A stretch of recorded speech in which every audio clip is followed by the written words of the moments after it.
Hey guys, we're going to be reviewing Fefu and Her Friends today, written by Marie Irene Fornez. She's a great playwright. She's done a ton of adaptations throughout her career.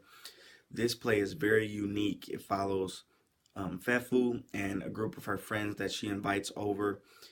These group of women are not the stereotypical women that you think of, not very independent. So they're not like contemporary women that you would think of. They're stuck in situations that they don't feel are ideal. They're stuck in situations where they don't feel like they have a voice. They're stuck in situations where they don't feel like they have much identity. Fefu is in a marriage that she doesn't deem as successful. She doesn't think that she's with a husband that actually loves her for who she is. And the women of this time were kind of seen as intellectual property. They weren't seen as individuals with their own minds.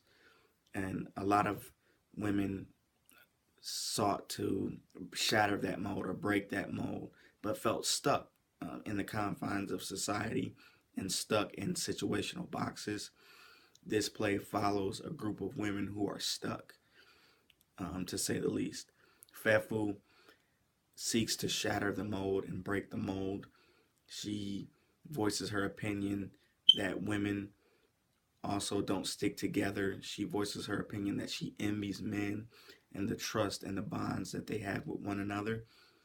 And this play just basically gives the audience an in depth look at what it looks like or what it feels like to be these women in this time period.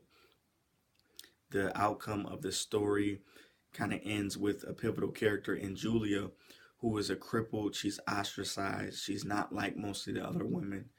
She's depressed and she doesn't really want to live. She doesn't really have anything to live for.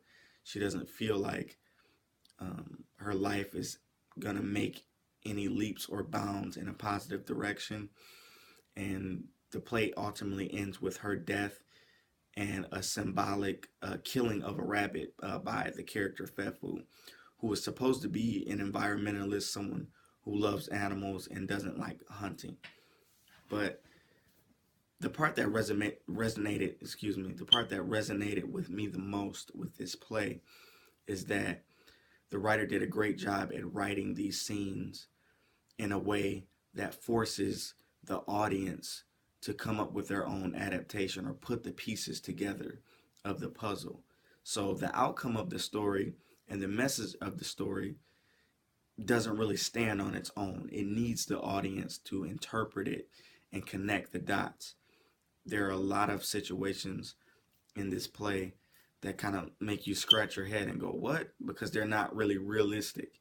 There are a lot of like hallucinations and dreamlike scenes that happen in this play, particularly one where the ladies talk about a hunting incident where Julia was hunting with the ladies and a deer was shot and Julia started bleeding and hallucinating, and it's a really weird scene. So a lot of pivotal scenes like that in the play that make you kind of scratch your head and go, what's going on? But I think the basis of the story was made clear, and it just is a play that follows a group of women of their time period and shows you what it's like to be these women and stuck in a situational box or trapped within the confines of society. So really great play, very interesting, and a real head scratcher, to say the least.